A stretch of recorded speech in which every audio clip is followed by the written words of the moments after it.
All righty, kids. It's your second to last soap of the soap block on Sunday. It is a GHP Spotlight here on JLJ Media. Hi.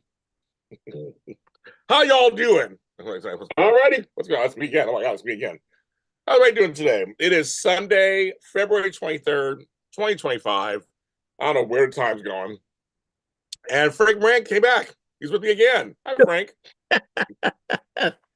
I know we left it up in the air last week. Like, is he even coming back? Come But back. I did. I He decided to came do it. back. We did. We're going to talk about GH, of course, everything that happened in Port Charles. Follow us on Facebook at JHP Spotlight. Please do. We have like 6,000 followers over there, so check that out. So earlier, we did Bold and the Beautiful. We did Young and the Restless with Amanda Russ. Oh my God, I'm like all of a sudden. Amanda Russ, Tammy Govea, and the birthday girl, Cameron. Oh my God. Yeah. Candace Mack. I'm having a stroke apparently. Candace Mack. That's her name. I just saw her. It was her birthday yesterday, Frank. So she was celebrating her birthday.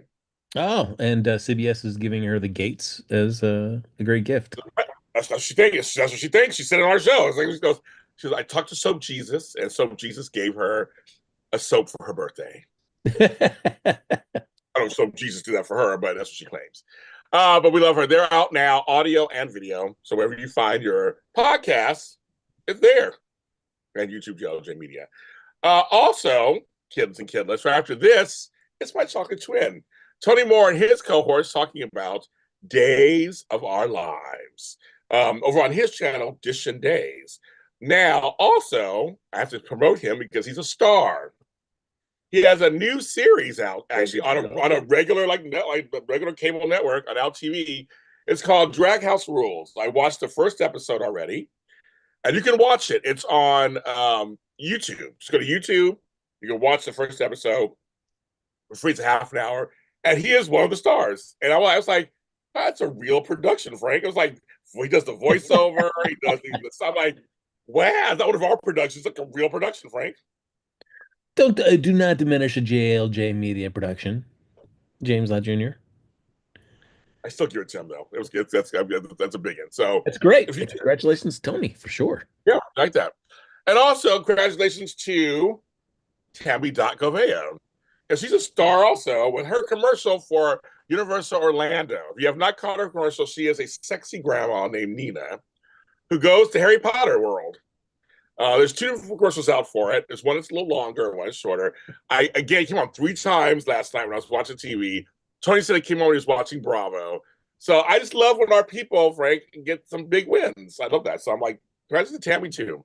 Yeah. I mean, I had a big bowl of, frosted mini wheats today. So, I mean, I'm winning as well. I choked on that one. I was going to say, wow, I can't get that out. Never mind. I was going to say it's a win. Never mind.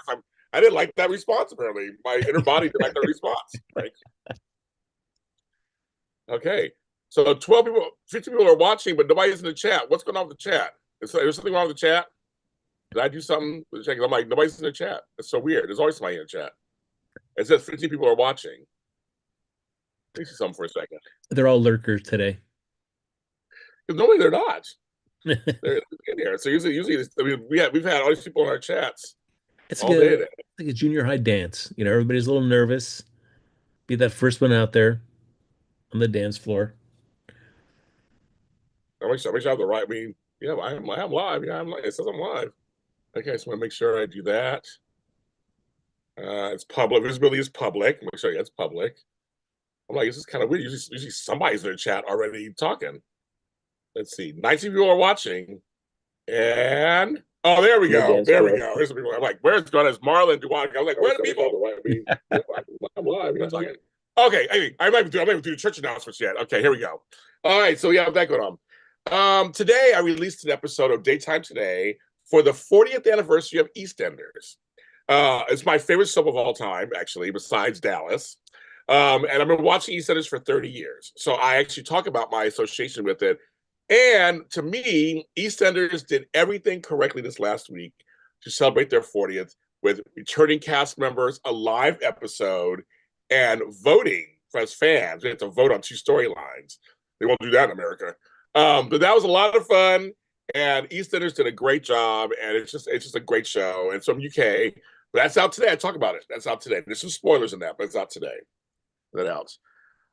Also tomorrow,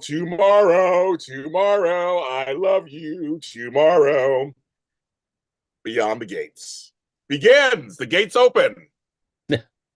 Begins. I see what I did there, Frank. It begins tomorrow after the Bold and the Beautiful. So for most people, for us in LA, it's 1 o'clock. Half-hour soap. I was encouraged by watching all the specials last week. They were very smart the way he did that, and the promotion has been just wild. They've been promoting the F out of this show. I am actually excited to see the first episode. I like the excitement, Frank, that our industry has right now. Before they tear it apart, you guys are all going to tear it apart, of course. But before you do all that, right now, Frank's been a lot of excitement. I mean, you only watch one soap anyway. But any thoughts on this? That tomorrow we have a new soap beginning. That's true. I mean, I'm calling out sick, so I can, I want to be able to see it in live time. Uh, so where were you on the debut of the Gates? So, James, preference because you watch a lot of different shows, and certainly, I did check out like Loving and Port Charles back in the day as well. Uh, Preference 30 or 60 minutes for your soaps? That's a very good question because it's always the debate, right? Because they can say bold should be an hour. On some level, I'm glad it's half hour. Easy to watch. You're talking, what, 22 minutes? Easy to watch, but it forces you not to have a lot of storylines. You only have certain storylines. But then the problem is sometimes you can't rotate enough. You have a cast that may be a little larger than the half hour. But then you and I have watched shows where that hour's too long. Where it's just filler. And then Frank and I we also do a lot of the Star Wars Marvel stuff, where they go anywhere from 32 minutes to 48 or 58 minutes. I mean, I don't know. I guess it depends on storytelling, Frank. At this point, I'm like, I don't know if I have a preference. There's some shows that don't seem like an hour when you watch them, or the 15 minutes where they are. They go by. They're so good. They go by, like EastEnders is a half hour. It goes by so fast, but they pack a lot of shit in their show. Then other shows, you're like, oh my God, it's never going to end. This show's going on forever. I don't know, Frank. It's a really good question. I don't know. I mean, I'm not sure. I'm like, because some shows are good at a half hour and some shows are good at an hour. Yeah. So Beyond the Gates, we're going to find out. I believe it's a half hour. So I think it's a half hour or it's an hour. I can't remember if it's an hour or half hour. But we're going to find out tomorrow. Exactly. We're going to find out tomorrow if they use their time wisely, then they give us good soap. That's all I want is good soap anyway. I just want good soap. Yeah. We already somebody in the chat. They say we both should be an hour.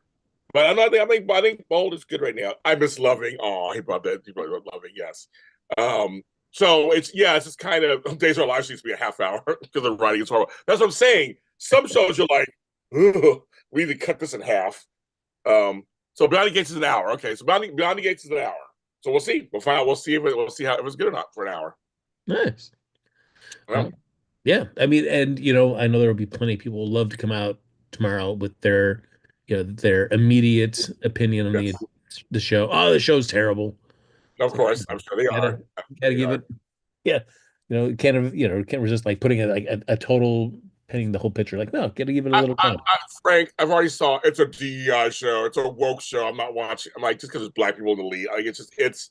Yeah. I'm not even going to even entertain those comments. I want it to be a good show, regardless of who is in it.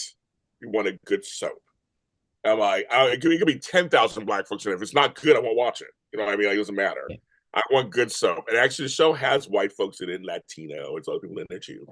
But yeah, we can't be. But I just know the soap world is so fickle. I said, right now I'm enjoying the excitement. I'm enjoying the excitement. Everybody's kind of excited, so I'm kind of like, we'll take that. So there we go. In other soap news, James, as we're talking about a variety of topics, I know you were enjoying Neighbors. How do you feel about it being canceled? Yeah, so as EastEnders celebrates their 40th and they're still on the air, Neighbors is celebrating their 40th and they're going off the air again. you guys watch my neighbor's after show. I talk about it on there, but my thing on here is they say they're putting it to rest. Maybe laugh. Maybe laugh. I just think I'm sad because I actually enjoy it, and it's Australian folks. You know what it is, Australian. So there's some good storylines, good actors. It's a fresh new look because it's done on film. It's filmed like a prime time series, even though it's daytime. It's 4 days a week. It's Monday through Thursday, 22 minutes, 25 minutes. I'm sad. I mean, I guess I don't know why it's going on. I guess it didn't get enough people. I don't know what's going on, but I know they're in Australia, so I don't. I mean, it just didn't work. But I thought it was good, and so it's just like it's funny. We have soaps coming, going. It's like, but it's kind of exciting. All of it's kind of exciting. It's like it's all kind of. But I'm sad that Neighbors will be put to rest, as they said. Again, December 20th. We have a whole year. That's it. Oof. I mean, I feel like it's such an iconic property that maybe it won't be for rest for that long. Yeah, I mean, it came back. It came back once, or maybe a spinoff will happen or something. I mean, who knows, right? You just never know what the deal will be. But that was news too this week. Also, I'm glad you brought that up. Also, I want to give a shout out to Mellie Thomas Scott, who celebrated 46 years on The Young and the Restless. She's the longest running cast member on that show. And I was telling people earlier, people forget she was a child star in Marnie, which is one of my favorite Hitchcock films. She was on Ironside, The Waltons, Charlie's Angels, Fish. My mother liked her in The Fury. Of course, she was in the original Piranha movie, which was the bomb. And that was all before she got on Young and the Restless. So I've interviewed Mellie Thomas Scott. I know who she is. She knows who I am. I love her. Just want to give a shout out to her. Also, it's the 80th heavenly birthday of Miss Leslie Charleston. So I just wanted to give a shout. We have to give a shout out to the Grand Dame. For sure. Yeah. She's certainly missed, and Yes. it would be again, my stance has not changed. As much as I want the show to celebrate her, I would also like them to recast Monica. I know that's been a whole thing online, half and half. People are back with that. So yes, we will see. That's why I just said they're sad that Neighbors is going off. Sorry, I got people are watching my video, so I'm getting these little comment texts. Anyway, so yes, a lot going on in the soap world. So I just want to get that. I think that's everything I had to get out on that one. Happy birthday to my sister Lauren. It's her birthday today. She's my older sister, who gave me my first job ever, Frank, when I was 14 years old. She was my boss. I was a day camp counselor at the Hollywood YMCA. Oh, and you still do the dance, which is great. You look great when you do it. Well, yeah. Yeah, I do that. So, but yeah, she had my first job. So, Lauren, hey, birthday. Thanks for letting me. I wanted to work. And so I had to get a permit. I was 14. I had to get a permit. So I've been working for 40 years, 47 years, 42 years. Man, somebody's lifetime. Shit, that's somebody's lifetime. That's crazy. So we did all that. So I'm going to give it to Lauren. And I said Candace was her birthday yesterday. So I went to Miss Candace Mack. And also Torsten K. It was his birthday also. It was a bunch of them. It was his birthday also. So who's on Bold and the Beautiful, used to be on All My Children and One Night to Live. He was an ABCer. So we go to that. So anyways, that's all that. Yeah, I guess we can get into the show now. And AE says it was AE's birthday yesterday. Hey, birthday AE. Nice. We got a lot of Pisces running around. A lot of Pisces. I love fish swimming. So there you go. East Coast thinks Roll Michael Street Cats. We had it on here. Everyone talking about it. They're just like it's a mixed bag. Half say no, half say yes. But I will, and that's going to lead to the first thing I want to talk about because I really enjoyed it. So we have so much to talk about, you guys. So much to talk about. The first thing I want to talk about that I really did enjoy, again, Jane Elliott. Just again, give her whatever she wants. Just keep her on the show. She elevates every scene. Her scene with Steve Burton, like we're getting. I can think about you, Frank. We're getting a different Steve Burton. We really are. Different Jason. We are getting a different one. The fact that even before that, when he went to talk to Sam, when he went to the graves, I talked to her. When he went to Drew to try to make up with him on some level, then when he went to it's like to Tracy, it was like, wow. this is a whole. He really is putting his son first. I mean, what are you thinking? Yeah, no, I'm thinking I felt like as much as because I felt like I kind of we addressed that feeling last week, especially with the conversation between Alexis and Jason about what to do with Cyrus. So I felt like we'd kind of like, rest that, but man, we really still had to keep hemming, hitting that over the head. Like, oh, what's Jason? Jason, you can't just go out and kill Cyrus. Like, I thought we kind of read that we got to a place where Jason was like, okay, yeah, I'm gonna let it go. But boy, we kept on hammering that this week.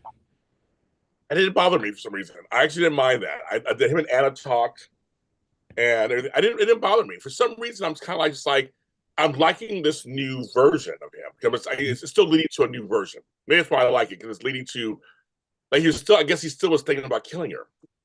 He was still thinking about it apparently, so he couldn't help it. And I kind of like that they're using Sam's memory on some level to kind of go, well, I got to be there for Danny. It's all about Danny. I got to be there for Danny. Because before he never would have thought about Danny like that. He just wouldn't never done it. Well, I mean, true. I mean, it's totally different when you're like, as we talked about before, when it's when the mother is still alive and in the picture.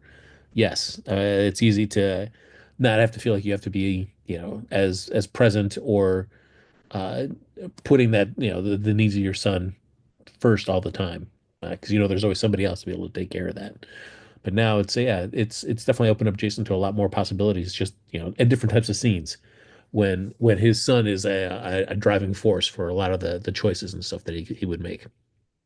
I agree. And that's right. So with him, we already talked the week before, we loved him and Alexis were good. Him and Anna are always they're good. But it was him and Drew. Drew is such an ass. Cameron Matheson just did a great job of just being an ass. Just like, okay, it's just for the kids. Let's get together. And he kept bringing up his past and this and that. That he's mad at that whole family. So now we got it. Drew is against the Quartermaines. Yeah. And his thing like, oh, I wish, the babies had been switched and I went home with them instead of you. Like, yeah, dude, but there's absolutely no you can't say without certainty you could be in the same position that Jason is in right now. Who knows? You could have had that same exact relationship that was with AJ. You could have gotten in the car with AJ. You could have been in the crash with AJ. So you could have become Jason too. So it's, do not be thinking that like, oh, my life would be so much better if I would have been the twin that had gone home. But I'm confused because I thought, does he have Jason's memories? He does. So are they the memories of just from when Jason changed? Like I'm like I don't know, folks at home. I don't know when the memories start. Uh, I mean, it's tough because I would think the memories. I mean, is it the memories are? I don't think the memories are gone from Jason, but they are just not accessible to him since the Right. brain injury. So I think so that for the process where it takes your brain and in memory patterns and puts them to somebody else. I mean, I guess it would allow you full access supposedly because Drew doesn't have that same sort of block, and you're just so maybe you're taking all the memories. I don't know. I'm just Surprised funny. I'm not The a funny is doctor. I'm saying you have the memories. My question was that because if he has the memories of everything, then you kind of did grow up with you'd have his memories, so to speak. Right. Have been there, but I'm just confused by that whole thing because they're twins. He goes, I had Bessie Frank. I had this. He was naming all this. I mean, so they kept up with the history. They kept up with the history. But it's just kind of like, but I'm like, but then you have this memory. So does that count for something? I don't know. I was like, I don't know. But I mean, it's one thing having the memories, but knowing that you've lived them. Uh, and also, I mean, getting those memories certainly was not his choice. I mean, that's having somebody else's memories you know, forced on you. Even though I guess it's still family related. Still, I don't know anybody who would be like, oh yeah, I'm glad I have these other memories for for my brother in my head too. Kelly Miller thinks the memories must be gone. That's why his personality changed. The show is not been shy about constantly hitting that head. Like Drew's different now. Drew's different now. So we've gone to that well many times with many characters noting that. So, I feel like that's just a show way of saying, hey guys, Drew's different now. So just move on, because we're not going back. Because the Maya thinks you'd only have 1996 on, but I think it's what you said. You would have everything because it was implanted in. I mean, I don't. See, I don't think it was ever really said. Let's make a point to me an episode where they say exactly what it is. Yeah, I Because mean, it's just confusing because Drew remembers Jason's life. Sometimes Drew remembers his own life prior to the mind swap. There's that too, right? yeah. Surprisingly, uh, GH didn't really dive deep into the minutia of the all that mind swapping stuff. No, I did agree. But you have the Quartermaines are not positioned to judge anybody. This is a personal bad behavior. Yeah, like Drew was changing in a way that was. I mean, it's just. But then because the writers changed him, obviously, like they started changing something very different. Um, but they do this to each other. I don't know, they do it all the time, right? Yeah, I mean, and I don't know. I guess it depends on how your your spectrum of Quartermain on Quartermain crime, so to speak. Tracy withholding Edward's, heart medication. On one end of the extreme. Where does But I don't think we've never had. I mean, yes, Ned and Monica slept together, but they didn't realize that they were related at the moment when that happened. But you never had a Quartermain covet another Quartermain. Well, you You had Alan trying to kill Monica, but he got the roof fell on him instead. Right. The closest we got, I felt, was like Jenny and Paul hooking up, but they were, married to Quartermains. They weren't Yes, Quartermains themselves. they were, they So, were, I don't know. Maybe I feel like the Quartermains are putting like, "Hey, you coveted, uh, you know, your, relations, significant other, and that's a bridge too far." right. Well, I guess what Drew was like, he made it very clear. You don't give two F's about the Quartermaines and about Scout, knowing her family.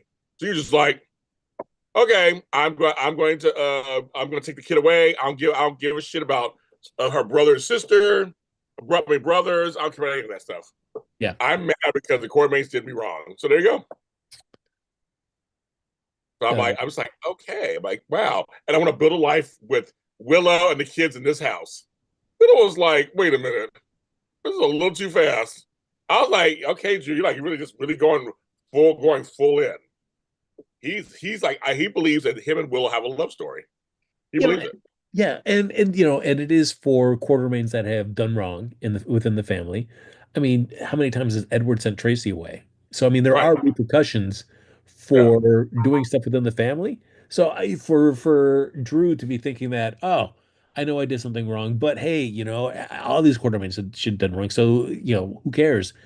I feel like that's maybe in the wider picture it could be, but in the immediate happening of the incident, it's like you're going to be in the doghouse for a little while, Drew.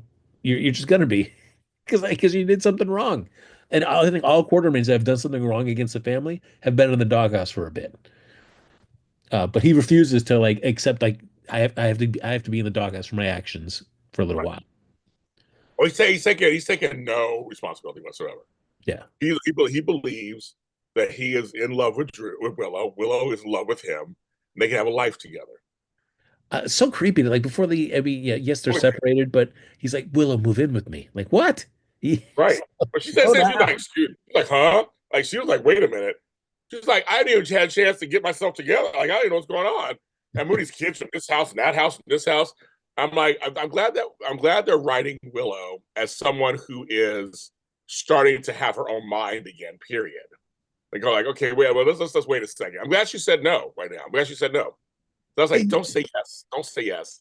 Yeah, she did. I would have thought a lot less of Willow if she'd been like, "You Yeah. bet, Drew. Whatever you want." Right. She's like, nope. She's like, we're not ready for all that yet. And he was really heartbroken about that. So I was like, he really thinks they have a total love story. That's and most villains are the heroes in their story, right? That's the whole thing. They don't think anything's wrong. What they're doing is he thinks they found each other. Yeah. He doesn't care he screwed Michael over. He doesn't care about that. Not Mm. really.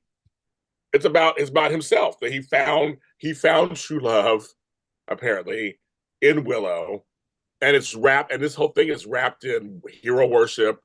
It's just wrapped in so many different things. And I think Willow understands it on some level. She can't help it. She's into him, but she's like, there's something going on there.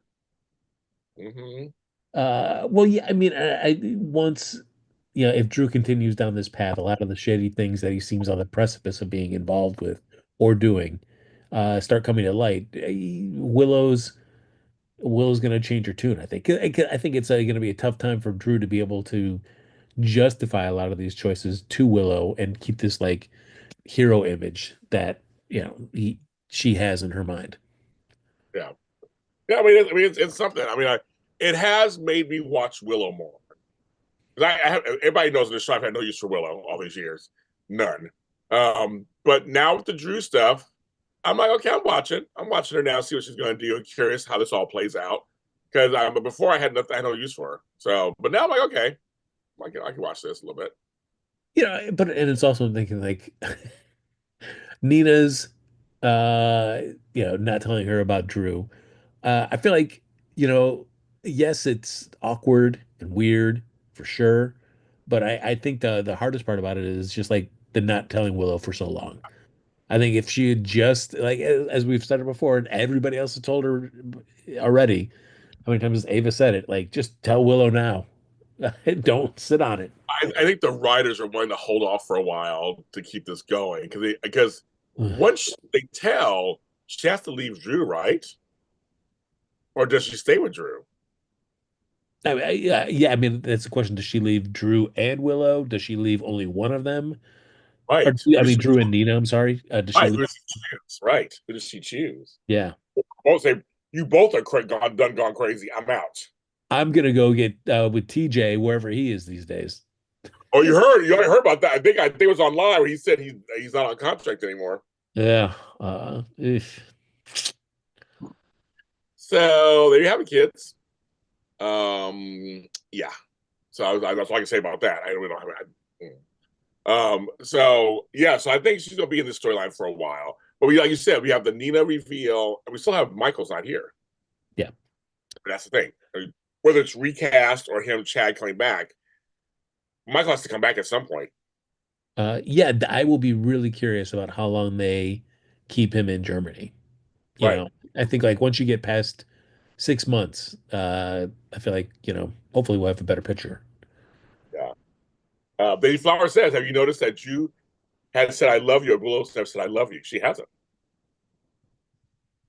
Because she's in the middle of divorce and everything. She's in the middle of all this stuff. She hasn't Yeah. even thought about her kids. She has a kid thing too, and she's dealing with that at the same time, And so, yeah, she got a lot going on. Yeah, and how do you even start trying to have that conversation with your kids? That seems weird. Like, yeah, your dad and I aren't together anymore, but your uncle, feel free to call Yeah, him new daddy.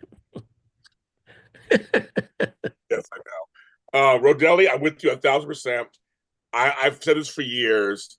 They've wasted TJ, and they wasted TJ. They wasted TJ, and there were so many possibilities. We just mentioned Willow, so there were so many possibilities.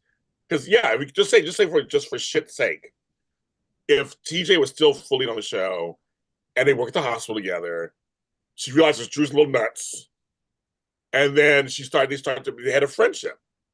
That's like what I'm saying. It's kind of like there was something already kind of like there were things you could do with TJ. They just decided not to do with them.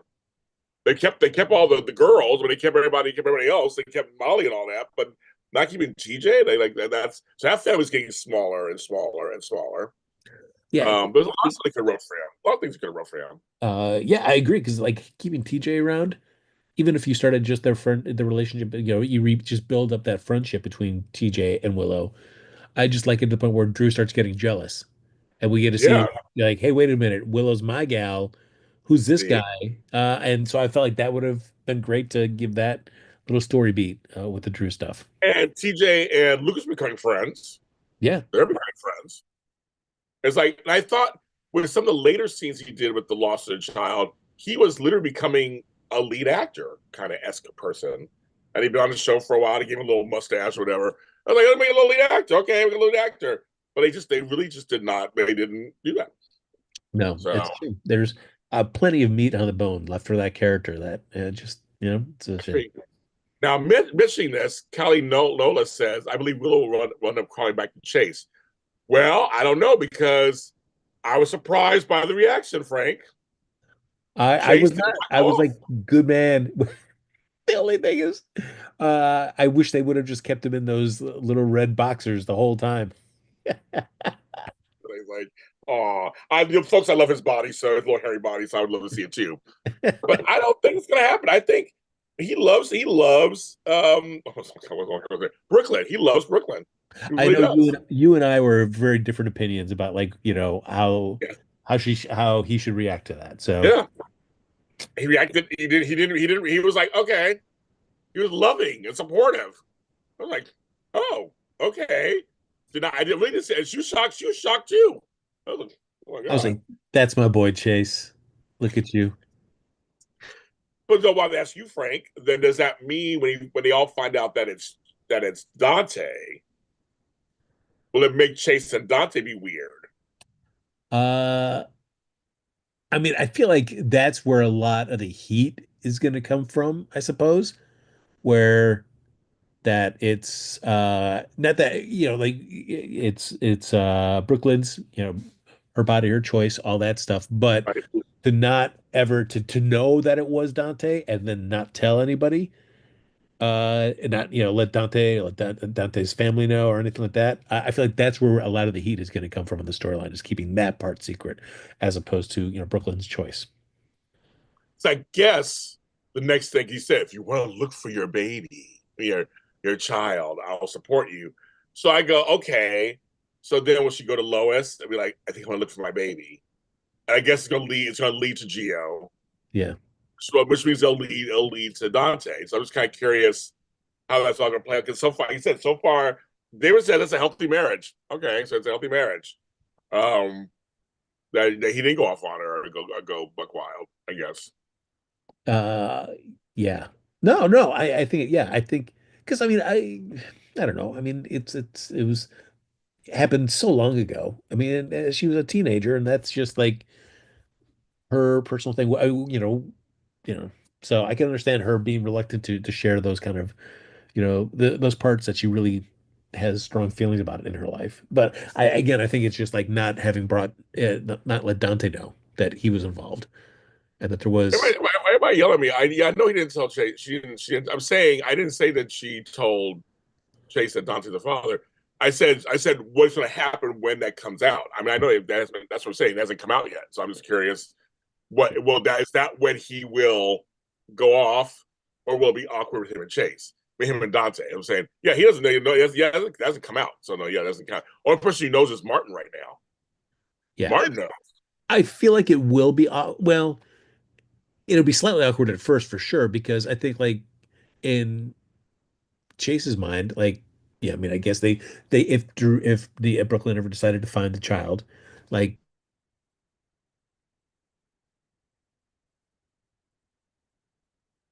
oh, it's really Dante. That's more infected by this. So, Yeah, because Dante knows nothing about it whatsoever. And it was before he met Chase and all that. It was a long time ago. They're teenagers. yeah. You don't have to. I mean, do you tell everybody your sexual conquest when you're, before you meet somebody? You may know that person and go, well, then when do you bring that up? I just want to let you know that me and Dante slept together once. I mean, I don't think that's realistic to me. It's like, Yeah. especially if anything comes out of it. I mean, so if you have no kids or anything out of it, or you're not pining after them still. Yeah. I mean, there's plenty of water under the bridge there for that, and I feel like, Because they made that conversation um with Lulu and Dante, because she's still feeling like there's something going on with her in Brooklyn. Like, no, like there's nothing going on between me and Brooklyn. But I think Lulu's gonna have the big reaction to this more than anything else. It's all about Lulu. It's all about Lulu, right? It's all about Lulu, right? oh, she's just losing her mind. She's like, yeah, I was in a coma for 4 years, and now Brooklyn has just got her hands in everything now. Which, I mean, we've always talked about what it would be like when Lulu woke up to see, Yes, hey, Brooklyn and Maxie are besties now. I know. Yeah. But I thought like Maxie's done a great part about like, like, hey, no, no, no, I love you both. I'm not, nobody's better than the other. You guys, Right, if you guys had issues with each other, you guys just got to work them out. But don't look at me to be like picking favorites. right. DG says if you're married, you have a kid out there, I think your spouse should know. I almost disagree. I disagree with that on some level because it depends on the circumstance. I mean, it depends. I mean, there was a whole storyline on Dallas about this actually that was really good, and Bobby got mad at his wife for not telling because it came out. But I'm just like, but I wonder. It depends on the. I mean, if you had a child in high school, you gave it for adoption. That's a painful situation. That's very painful, very personal. I don't know. I don't know if you should. I mean, yeah, you have a kid out there, but it's not your kid. It's somebody else's kid. Yeah, it's yours biologically. But I'm not saying it's right or wrong, but I don't know if that's supposed to. I mean, if you don't talk about that, it's like you don't want to talk about that because you can say, yeah, I give a kid for adoption, but I don't think you have. I don't know. I don't know. I don't know. I don't know if you have to. I don't know. I don't know if that's the situation. If you have to. No, I mean, I'm certainly not going to hold it against somebody that wanted to keep something like that very, yeah, Yeah. personal to themselves. I mean, if Yeah. we, reach a point in a relationship where that person feels comfortable opening up to me, I'm not going to sit there and, judge them on their choices that they made, so long ago. But also, if they never told me, I'm not going to be, yeah, uh, Right. I'm not going to be mad at all either. If like suddenly the child shows up, 20 years later, knocks on the door, it's like, hey, yeah, are you my birth parent? Well, Like, I had oh, it happen to me 9 years later. But I didn't tell my current person that I had. I know I had a kid, but when I found out, I was like, oh, I didn't tell him I slept with her. Then that's why I said, okay, I slept with her 9 years ago. Like I didn't tell him every single person I slept with up to that point. So I don't know. I mean, it's one of those things that when it comes to sexual history and stuff like that, and also if you had abortions, do you tell your spouse? Well, I had 2 abortions when I was like, I don't know. It's one of those. It depends on the situation. Depends on what's going on. Um, I don't know. I think it's a very I think it's a very personal case by case decision. I don't know. I don't know. I don't know. I don't know. And then well, right. certainly feel free if I'm stepping on stuff you would rather not say or talk about. But when you did find out, like, whoa, I've got a kid, what were your feelings towards the birth mother about not telling you until, I you was know, pissed. I was angry, upset, hurt. I felt so many different things that I couldn't even tell you. And I was just like distrustful with everything. And so I felt all of that. And I felt cheated more than anything else because I said I knew for me I would have been there from the very beginning. They had told me right away because I had another daughter I was raising already. So I'm like, I know I'm already a person. I would have been there for that child, but I didn't know, and so I was pissed at Brett. So I think Dante should be pissed at Brooklyn. That should be a conversation. yeah. I know that's personal experience. It's her body or whatever. It's like it's her choice, but still, it's like I just be upset because I missed out on the opportunity. I had no choice. Didn't know because I mean, the other thing could have been it's depend again. It's case by case, depends on the person. It's because she carried the child to term. So I mean, what if Dante would have taken? What if her and Olivia would have taken the baby and said, Yeah. "We'll raise it." You know, I had a daughter went through the same thing too. So I don't know. I mean, it is her reasons, and in general, when it comes to Chase, I'm not sure if she was just had supposed to tell him or else. So, but I think with Dante, he should feel something about this. Yes, I think he should. I mean, whether it's right or wrong, he should. He should feel something about this. No, As a I agree with that. What I was getting tired of was Chase's like self-flagellation in the course of that saying, "Oh, I'll never be able to give." You're like, "Oof, easy there, Chase. The thing that you most wanted. I mean, from the moment I fell in love, I just thought of you, with you with our baby. Oh, easy, Chase. Chase, just dial it down, buddy. Yes, yes, a little much. But again, I like Amanda Seaton who plays Brooklyn. I like her. I like Homeboy plays Chase. And I do like and folks. I like Alexa Havens as Lulu. I like her. I think she's real. I think she's better than the last one. Yeah, I agree. To me, she really Lulu is a Spencer. They're supposed to be part annoying. They're part annoying, part impetulant, but they also love very hard. They feel very hard. So to me, she's playing that role very well. Plus, again, she lost 4 years. When she said that when she was talking to Chase, like when she was talking to Dante about that, I'm like, but that's part of the truth. She goes, basically, Brooklyn took my life, so to speak. Like she's close to Tracy. She's close. I can see where she's coming from in a weird way. It's like it's kind of like I lost life. That's why Laura says I understand what you went through because she gets it. But I like Alexei's Lulu. I am interested in seeing what happens with her and that character. I mean, it really seems like they're teeing up for just a Dante and Lulu reunion. Which I'm sad because I was kind of hoping her and well, see, that may not happen now because of the Brooklyn reveal. I like her and Cody. Even though it seems like they're pushing Cody towards Molly. Yeah. Well, I mean, I can still think even with the Brooklyn reveal, I mean, I still feel like that wouldn't impact Dante and Lulu. Really? Lulu is already thinking Brooklyn took her life. Now she has a son with her enemy. Yeah, but I mean, like, but does that make you hate Dante? No, I'm saying she would be hard for her to get with Dante because he'll all suddenly be into this new child that he has with Brooklyn. Right. I'm making Lulu self-centered. She'd be kind of like, this is too much, for her. Yeah. I mean, I think it would be different if the kid was like 5 years old, but like Gio's like, he's drinking age now. So I feel like, it's That's Aiden. But you folks online are some of the comments make me laugh. I will admit, Frank, sometimes the comments are hilarious, but you guys are bad. The guy who plays Aiden is not 30 years old. They're so bad. They're so bad. I mean, sometimes I do chuckle. I mean, you guys are too much out there sometimes. And sometimes you guys are very creative in your comments. I do have to laugh. But he's not 30. The kids are just they're a little old. They're tall and whatever. They're not in their 40s. This isn't a Melrose Place or 90210. But anyway, I digress. But no, it's a powder cake thing. I think waiting to happen because there's so many different things going on because they chem tested so much. Seem like with all you see like her and them two together, and them two together, and them two together, and Dante's still grieving Sam, so he's not really with anybody. Yeah. But you're right; they're kind of showing them getting closer. So I don't know what that means for sure. For sure, Dante and Lulu was very predictable. I know, so I'm almost hoping they don't get back together.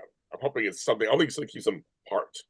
I feel like the only thing that the show right now has successfully done that's been unpredictable is their tweaking of Jason, getting him more involved in the Quartermaine stuff. But I feel like everything else has been like Lucky's with Liz. Looks like Dante and Lulu are kind of circling each other again. So it's like I feel like, and a lot of these things are like, oh, okay, well, we're just kind of going back to an older status quo for better or for worse. Here's the deal.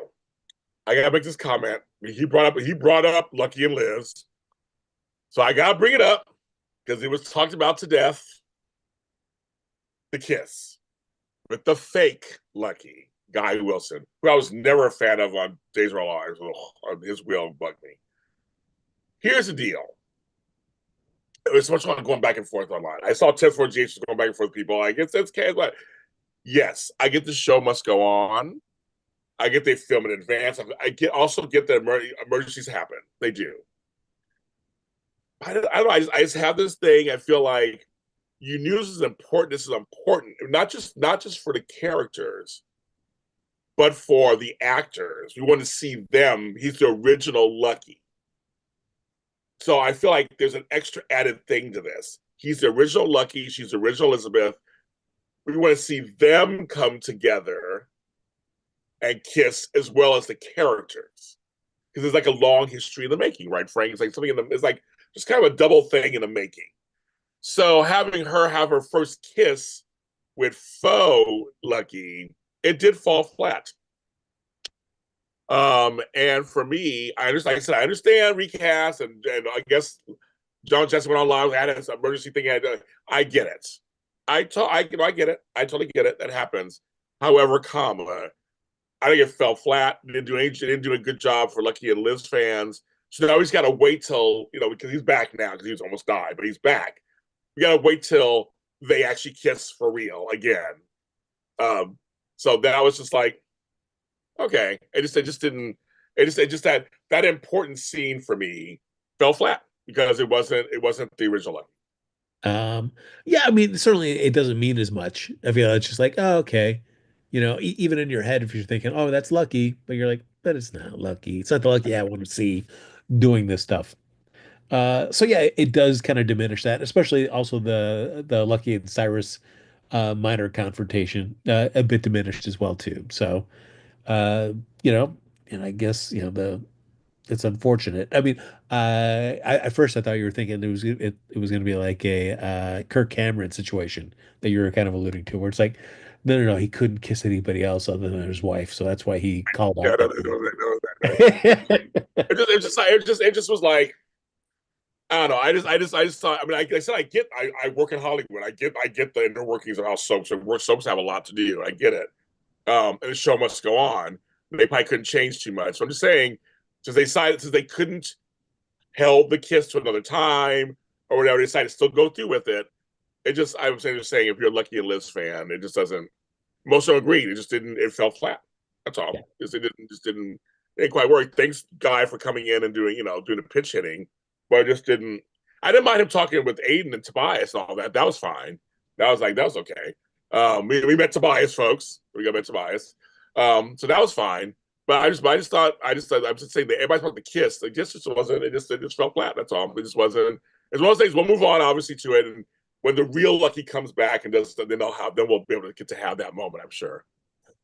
Oh yeah. Oh, I mean, then you'll see tongue, which would be great to make up uh for the previous kiss. I'd ask for all that, Frank. I'd ask for all that. Oh, my yes. But the problem with Lucky, and he got his. Oh, when was the way it was cut or something? I don't know. So. Oh well, I guess this could lead into. Okay, so we'll lead. This will lead into. I'm just gonna try to follow us around. There's just so much thought. So this will lead into actually some really great scenes, even though some of the writing behind it, like, really okay. But I'll give it to Jeff Kober does a great Cyrus.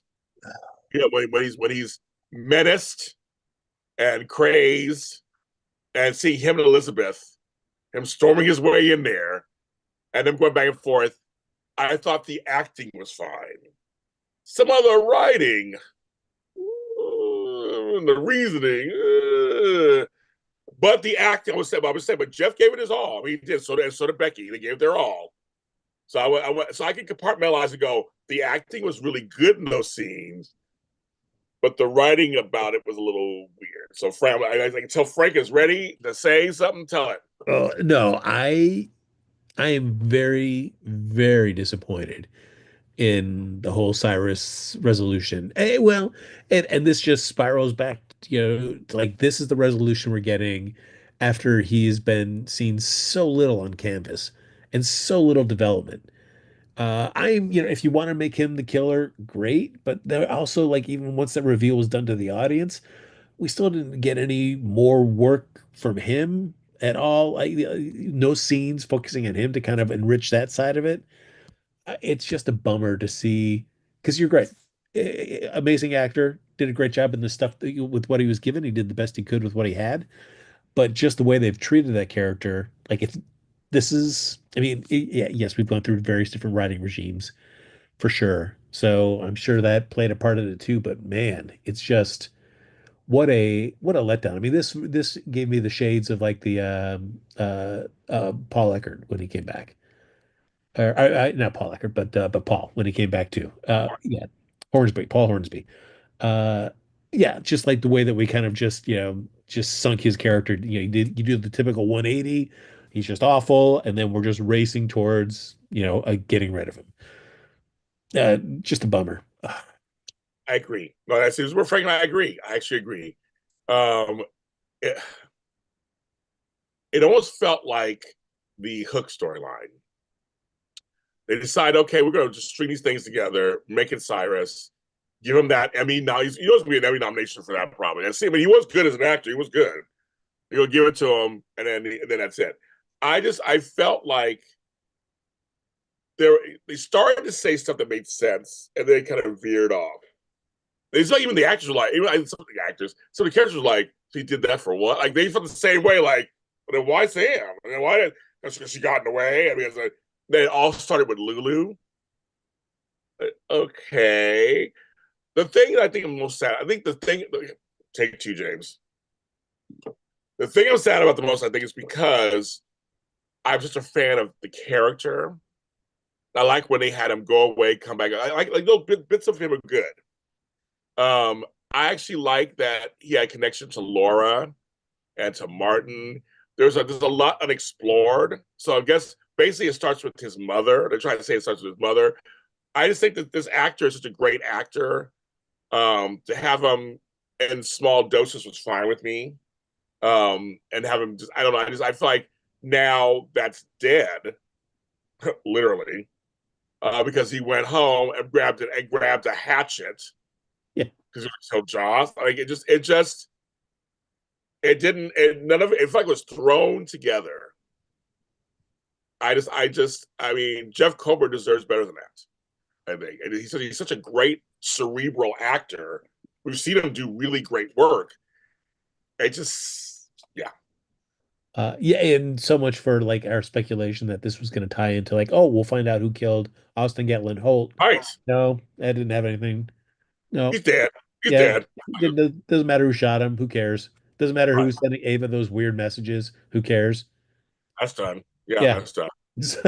So, yeah, it's just, uh, yeah, that's what bothers me about GH. Is like too often, no matter it seems right now who the writing regime is, they just are inelegant in setting up, like good story arcs to give us a good beginning, middle, and end. And not that everything needs to be 100% the whole way through. There's going to be bumps and dips and peaks and evies and all those. But man, it's just again and again, like with Paul, with Cyrus, it's just like once they decide, like, okay, you're done. A lot of the stuff just kind of logic and storytelling just kind of goes out the window.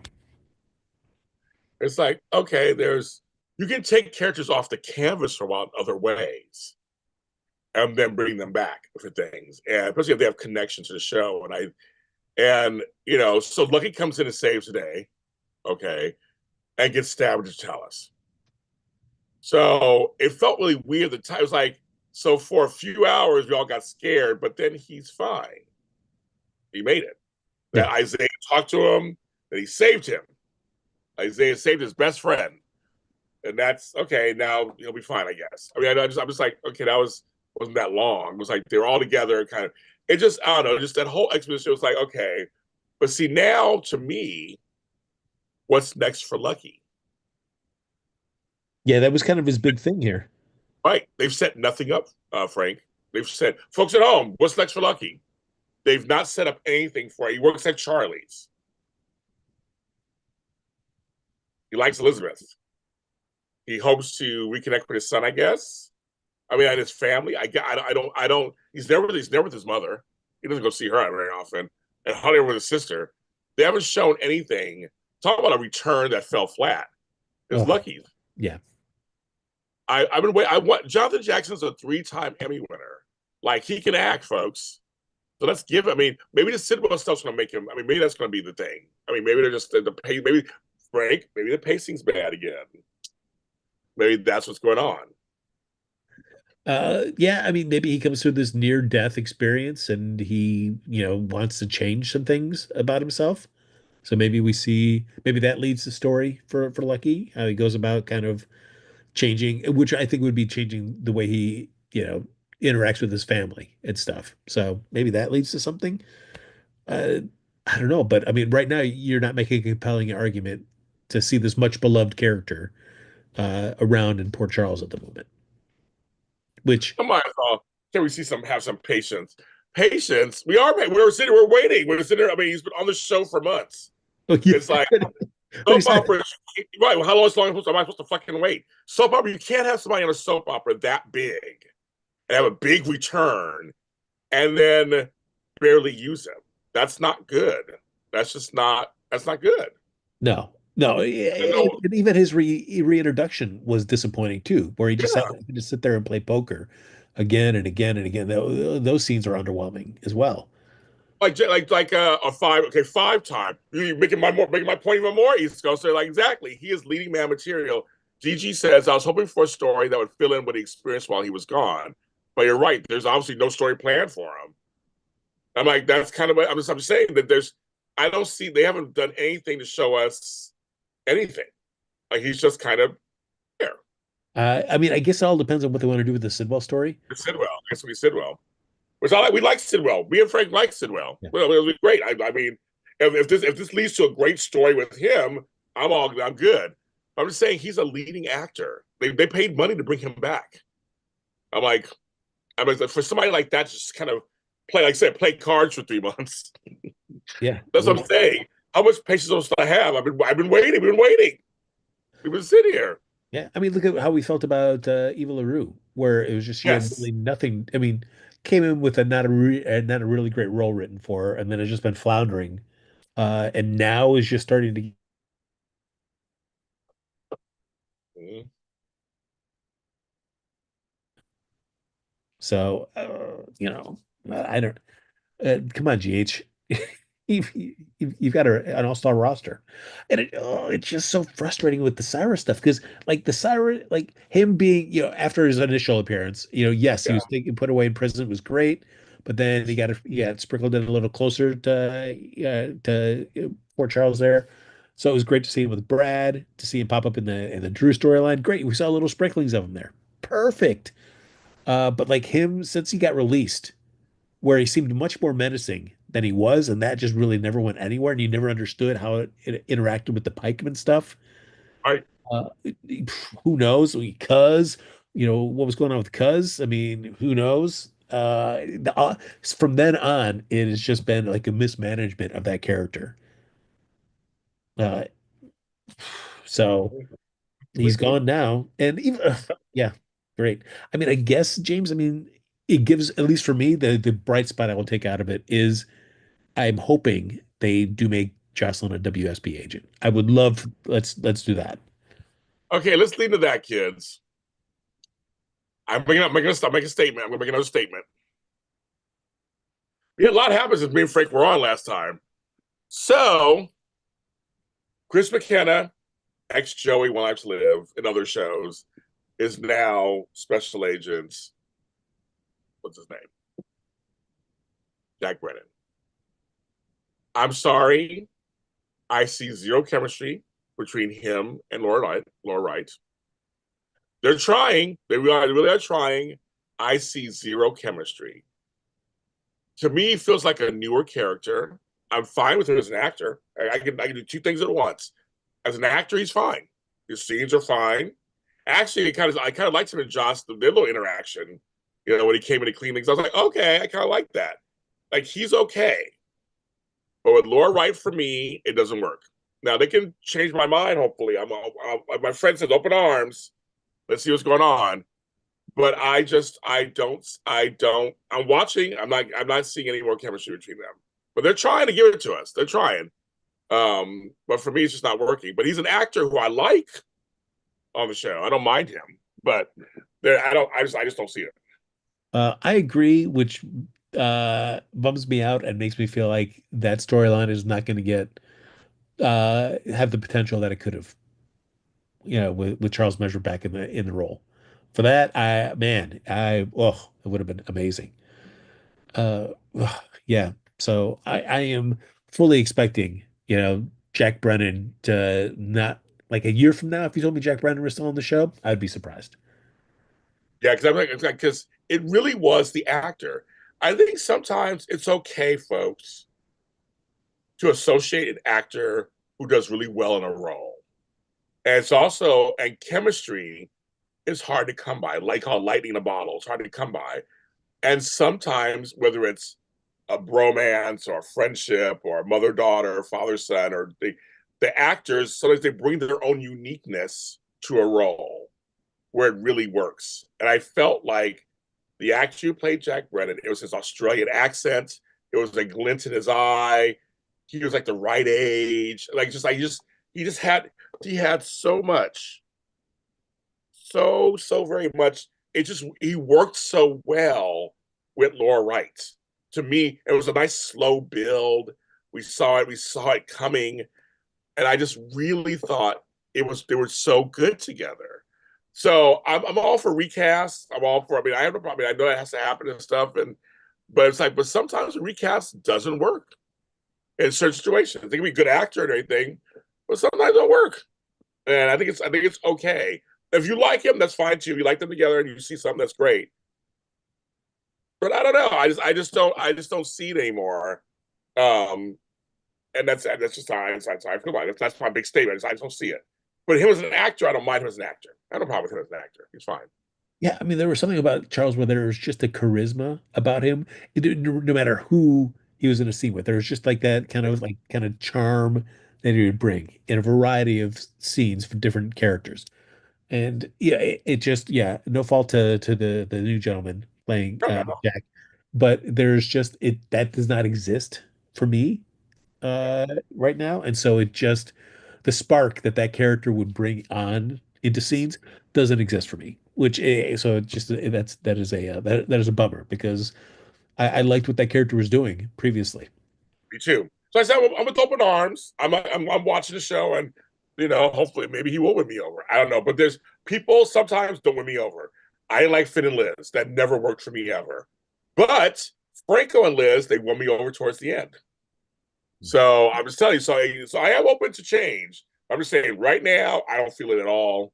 But he's a fine actor, and he's fine. He's doing a fine job. And I think this whole thing with Joss will be a wedge between them. All right, let me ask you this, James. If you were going to go ransack or at least investigate somebody's house, location, property that was, you were kind of curious about, you were sneaking in and looking at stuff. Wouldn't you wear gloves? Haven't you seen just enough, just as a living person, seen enough TV shows, enough movies, read enough books, newspaper articles, just as by existing on this earth, you would know like if I'm going to some place where I shouldn't be and I'm sneaking in, I shouldn't put my fingerprints everywhere. That frustrated the heck out of me. Like, come on, Jocelyn. That just ugh. Yeah, I know. And I And have zero excuse for that because it's like, come on, you're sneaking into someplace. And the last thing you want to do is fingerprints. So that whole thing just I had ugh, get out of here with that. yes. Yeah, I know. I didn't think about that, but yeah, that's I'm just like it's just so convenient. He got back to the house and she was there. I just it was all and and again, I'll give her some acting because again we saw a different side of Jocelyn. She shot him, Yeah. and now she has to live with the fact that she's joined the rest of her family as somebody who shot somebody. Everybody's about she has to live with that. She's shot somebody. To imagine it and to do it are different things. And again, on the other side, having Laura feel bad about what's been going on with her brother. I get this week. You see somebody, her and Martin talking. It's because the WSB is cleaning it up. So I guess folks are not going to know he's dead. They're going to Uh, think he's out there somewhere. or it's going to be where everybody's going to suspect Jason. That's the thing. I hope they don't go down because Jason, they'll never find your body, and Anna was already saying like we know you could disappear him and nobody would ever know. So is that going to be a thing where everybody's going to suspect Jason did it because they can't find Cyrus at all? And so, I'm not gonna. That's not going to be fun to have to deal with at all. Yeah. But I do like that. I mean, it was Dexov's gun, as they say. So we introduced that gun, uh, Yeah. and so we needed to see it get fired, and we sure did. Yeah. My friend always says they don't just show shit for giggles. There's a reason why, you Uh, know. So and yeah. curious, I like Brennan's. Like I still don't quite know what Brennan's objective. So yes, he wants her as part of the WSB, but also curious that he keeps the gun, puts it in the baggie there, but he also wiped the gun too. So I don't know. Yeah. So, Yeah. but the fact that he kept it and like, is he trying to use that as potential leverage or just something to have if needed? I don't know. I'll be curious to see what his deal is. Well, remember, Josh actually asked him, "Are you doing all this to blackmail me to become an agent or not?" He's like, "No, it's up to you." Then Rennie's like, "We're gonna make it seem it's her idea." So chances are she's gonna become an agent, which again I'm for. I'm all for. I'm all Yes. for. I have to admit, going back to Joss, the other a few days before that, when we had to bring in Emma and Gio for a second. I just they're really trying hard with this Emma, and it's a little too much for me. I'm sorry. Nothing against the actress. I just think that they're trying too hard. And I will say there is some chemistry with her and Gio. At least a little bit of chemistry. The little banter back and forth is it's. I'm giving some gestation. There's like something there. I'm not invested, but I'm like okay. But they need to do. I mean, the character Emma's just too hard for me. They need to soften her a bit or something. I don't know. I'm like the actress is. I don't know. And Josh is kind of like, okay, girl, I'll give you some money. I'm too busy right now. And it's just. I mean, it's. She's passionate. I'm like, I guess because we don't know enough about her, and she's not on every day. I'm just like, I don't know. I'm not feeling Emma. But I'm giving her a chance, but I'm not feeling her. What is difficult is they've kind of made her sort of one note in the sense that it's all about this sack thing, which we as an audience have no investment of. Yes, we don't want to see cruelty to animals, but we have no real personal investment in this. And also, we haven't had there hasn't been opportunity to have her have any scenes with anybody where we're seeing Emma defenses down. Just kind of just real Emma, just having real talk with anybody. Because anybody in the Scorpio clan or with Anna, it's all kind of defenses up. And like, why are you guys following me? Why are you guys checking me? Why are you guys judging me? Blah, blah, blah. So we don't get Yeah, to see because we need her to be just chill and hear her point of view about why she is different than how we've seen her before. What's changed in her life? What's changed in her perspective? And we haven't been given those scenes yet. we haven't. I want to see her and Mac talk, but I want to see her and Fleece do more talking. You're right. I want to see more her and Anna doing more talking. I just think I always wanted Emma to come back on the show on some level. She's a legacy character, so I'm like, but I'm just like, I don't. Why are you so hard? The storyline is so big and so hard and so this and Jill kind of follows her around. I'm like, we know his storyline's coming. Obviously, we know it's coming, but it's kind of like I don't know. You're on a great point, Frank. Yeah, I know, Frank. I'm just not. She's too much. Uh, She's a yeah. little too much. And But I want her back on the show. She's a legacy. I like the Scorpios are out there. They're becoming a prominent family again. I kind of like that. I do like that they're all kind of checking on each other and showing up. And I'll let you say this thing first after the rest because I want to lead into the Sasha thing and Mac, your man going crazy. I want to talk about that, but yeah, we have something to say first. You have something to say first on this. like I feel like with a lot of not front burner characters, we as an audience are expected to do a lot of the heavy lifting, I feel, where, whether it's like a TJ Molly or a Lucas and Brad, or in this case, a Geo and Emma, where we don't see them very often.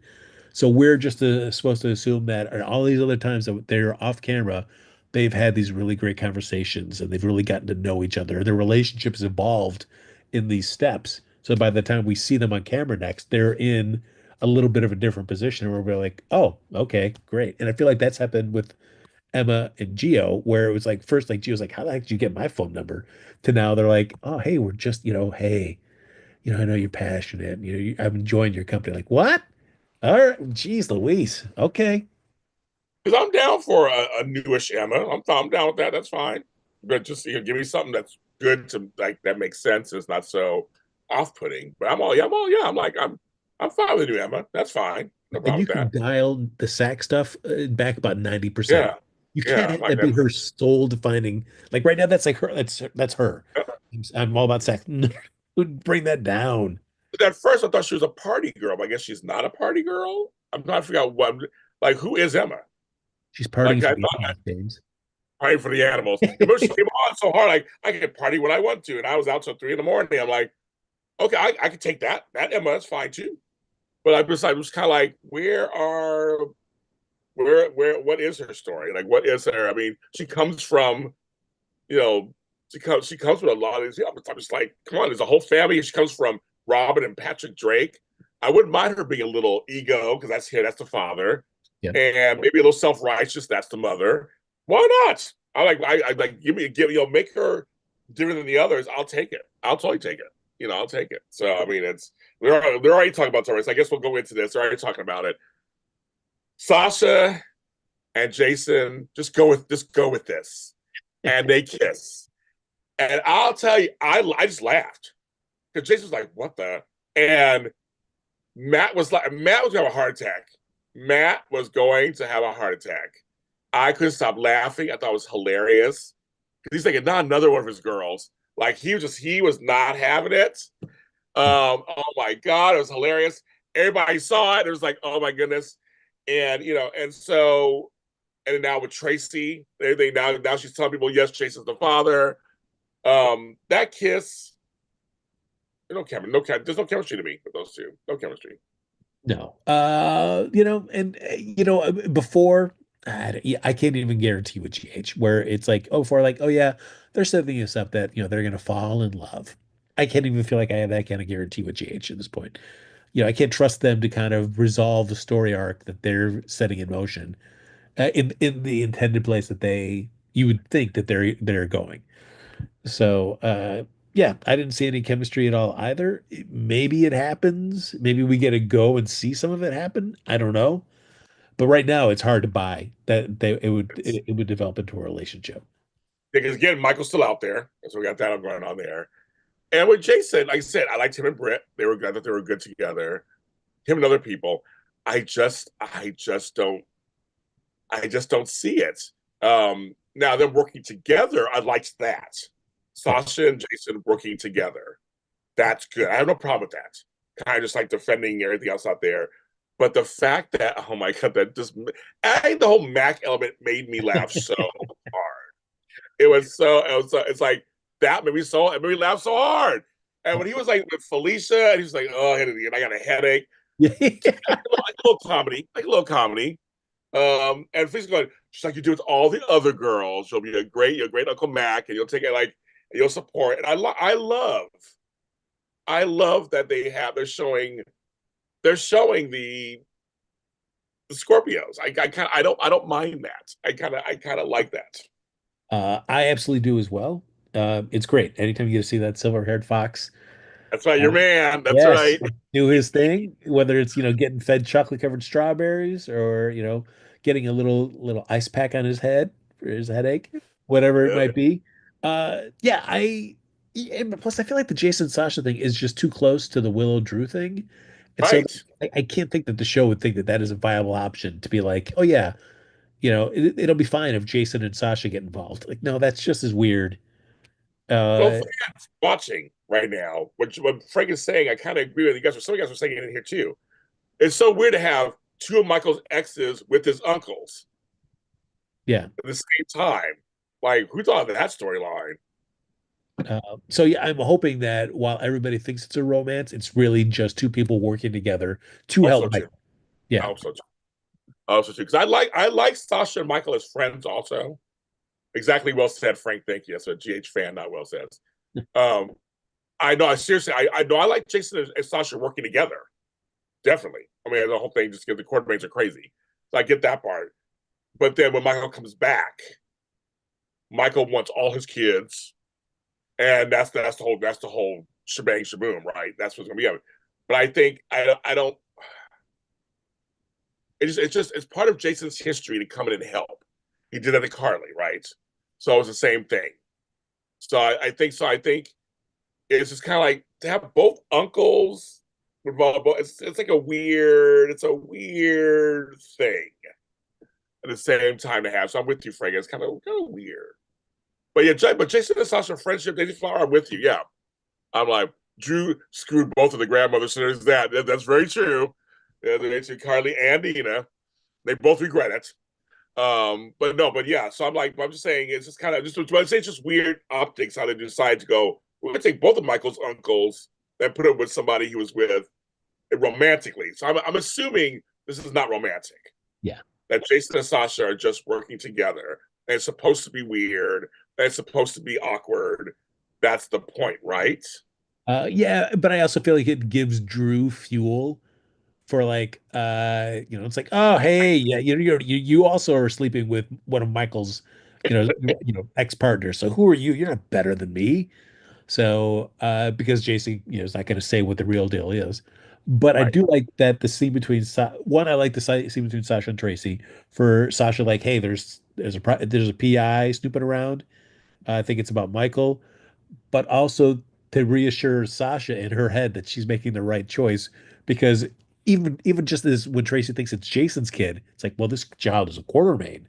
So it's like, oh no. And Sasha's like, no, I do not want any of this. I can Oh, even she's, oh, I'm done. I yeah. forgot what she said. She said something was like, I'm out of here. Like, I'm done with it. And she just like walks out. It was hilarious. She's like, oh, I'm sorry. She said something, I'm done. And it's like, no, Jason walks in. It was just so funny when she was like, oh, I'm done. I'm done. I mean, I would be too. I mean, too. Did too much. Because with Jason, even though he's kind of returning a bit to the fold, he's more of the, the at a distance Quartermain. Yes. Michael is more involved in the Quartermain stuff. Yes. So if Tracy knew that, oh yeah, it's Michael's baby, she would be having her nose all up in that baby. I know. I know. It's like, yeah, I mean, and then leads Drew and the whole Sidwell, we talked about Sidwell and the whole thing with that too. We had that scene. Oh my God. I was chuckling between Laura, Jordan, Curtis, and Drew. When he walked in, it was like, this guy's he's gonna be a tough sell. I laughed so hard. They were all like, and it was such a great scene actually, with them sitting down, and nobody's buying what he's selling, but they're also kind of like, so who's worse? Is Sonny? We disrupt Sonny? It was really good actually. It was like that whole Pier 50 thing. I actually liked that whole conversation with Drew and away afterwards because the three were like, well, there's some parts of this. I mean, is it really good? Like, and then they mentioned Sidwell, like why he's cozying up to Sidwell. Like, okay, if something go, they're like, oh, something going on with that too. So I kind of like that they're all kind of working together. They're trying to figure out Drew, but it's not cut and dry either. Like, well, could it be good for us? Like, I love that whole thing. Yeah, because it's, Sonny is not like some angel. I mean, he's also a mob boss as well too. So, but I guess it's very much, is it the devil we know that we want, or this other devil involved? What I just need to happen is I just need like the Sidwell stuff. I am hoping that GH is keeping a good pace on that because we need to know what the next step is in Sidwell's agenda. Yeah, Whether it's with Natalia or it's with the peer, or whatever his, we assume his agenda in Port Charles is because of Natalia. So what's the deal with that? And what kind of nefarious things will he do with Drew? So, which would be great. right. And he has ties. Lucy seems to like him. And we have the Isaiah hatred, the Lucky hatred, the Lulu hatred. Like, there's a lot. I mean, no, the Sybil character, if done correctly, folks, could be good. Yeah, It Ava could be seems to nice. like him. So, Right. Oh, yeah. It was doing the house yeah. and Windermere. So I'm saying if done well, he could be a really good character on the show and create a bunch of stories. Um, so I'm down. I want to see what goes on with him. I like the actor Carlo Rota. He's following me on Instagram apparently because we started following each other. I know we get there. I have no idea.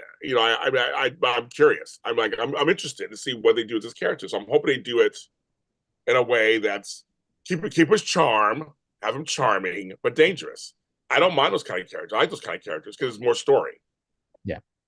And Lucy makes mistakes. So of course, if she got involved with him, I mean that just falls into Lucy's world. And I think it'd be great. I think this storyline could be good if they really do work it out. Yeah, and you just again, it's just walking that fine line of having him be a menace, but if your intention is to kind of keep him around longer term, to still be able to believably have ways for him to still remain on the canvas even after he's done something terrible. But how do we still keep him on so that he can return back to menace again? Whether that's like a Jerry Jack situation or a Valentine where he's kind of comes and goes at times, Right, right, or if right. it's a Valentine situation. Mm-hmm. So, make your choice, GH, but whichever version you go with, just hopefully you can do some good storytelling. I agree. So yeah, and I'm curious with this whole. Natalia connection now. Obviously, just okay, we go through that together. I'm curious, will it be fruitful? Will it make us like Natalia more or not like her? Like that another character is just kind of to me. I see zero chemistry with her and Sunny. I don't see any chemistry between the two of them. I wouldn't mind them being friends, like because they've gone through stuff together. But I just don't see chemistry with them. I Yeah. just don't see. I just feel like also like GH needs to invest a little bit. Well, I mean, yes, we in a world where we who have no idea how long GH will be able to stay on the air. Hopefully, it is for many, many more years. But to have those kind of villains that you can reliably go to, every few years to kind of pick back up again, like the like Jerry Jacks, the Cassadines, people that you can kind of, they can come and go when the need arises to do some stuff. So I feel like, once we got rid of Cesar Faison, like, we got rid of him, so like that went away. What's the next thing? I mean, it wasn't your boy Peter. He was not that guy. So, you know, I would uh, not say his name on the show, so yeah. but yes, I I think mean, Jerry Jacks, I mean, who knows if we'll ever see him again, which is a shame. I mean, I can understand. I mean, it is, Sebastian Roche or whatever his name is. Boy, he's very, popular and in-demand actor. So it's just yeah, I mean, I don't mind Italian Sunny friendship right now. I think that's fine. I think a Sunny, their friendship is good. Now with Sidwell, she gets caught in the middle somehow. That's fine too. I get it. Um, I don't know, but let's find. Yeah, let's see if we find a way to connect her, hook her into the system a little better. Right now, to me, she's just floundering, and I just don't. I don't care about her and deception. I don't do anything for me either. So maybe this will sink her. Maybe I'll give her some roots in here. Maybe I'll do something that may go, oh, okay. Because again, even LaRue's a great actress, a great person. Love to see her act. Again, Emmy winner. She can act. Come on, folks. I mean, let's give them. That's the problem. Again, we've had this problem before, and Frank and I have said this a million gajillion times. When you have a larger cast that's very bloated, it's hard to get people their due. It seems like on the show, it's hard. It's just hard to get people all their storylines. I mean, it's like this show has a lot of great actors. That's not the problem. The acting is fine. you It's just need to give just this show a little gas X. it's just how needs an enema. That's a Batman Joker.